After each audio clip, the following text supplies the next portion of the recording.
டேஸ்டான ஹெல்த்தியான butter sweet corn எப்படி செய்கிறது அப்படிங்கிறது தான் பார்க்க போகிறோம். எல்லாருமே ரொம்ப விரும்பி சாப்பிட்ற பட்டர் ஸ்வீட் கார்ன் எப்படி செய்யலாம் அப்படிங்கிறத பார்க்கலாம். நம்ம சேனலை சப்ஸ்கிரைப் பண்ணாதவங்க சப்ஸ்கிரைப் பண்ணிக்கோங்க. 2 ஸ்வீட் கார்ன் எடுத்து நம்ம வந்து 2ஆக கட் பண்ணி இந்த மாதிரி நம்ம தனியாக எடுத்துக்கலாம். இப்போ நல்லா கொதிச்சிட்ருக்கிற வெந்நீரில் நம்ம வச்சுருக்கிற அந்த கார்னை வந்து இது கூட போட்டு ஒரு 3 மினிட்ஸில் நம்ம அதை வந்து எடுத்துடலாம். இதை வந்து வடிகட்டி ஒரு பவுலில் வந்து நம்ம போட்டுக்கலாம். இது உடம்புக்கு ரொம்பவே சத்தானது. ஈவினிங் டைமில் இந்த மாதிரி குழந்தைங்களுக்கு எல்லாருமே நம்ம சாப்பிட்டோம் அப்படின்னா உடம்புக்கு ரொம்பவே நல்லது. கண்டிப்பாக இந்த மாதிரி நீங்களும் ட்ரை பண்ணி பாருங்கள்.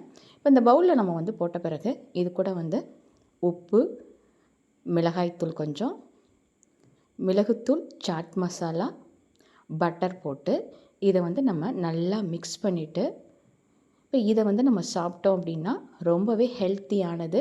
வாரம் 2-3 தடவை சாப்பிட்டீங்க அப்படின்னா ரொம்பவே நல்லது. கண்டிப்பாக நீங்களும் ட்ரை பண்ணி பாருங்கள்.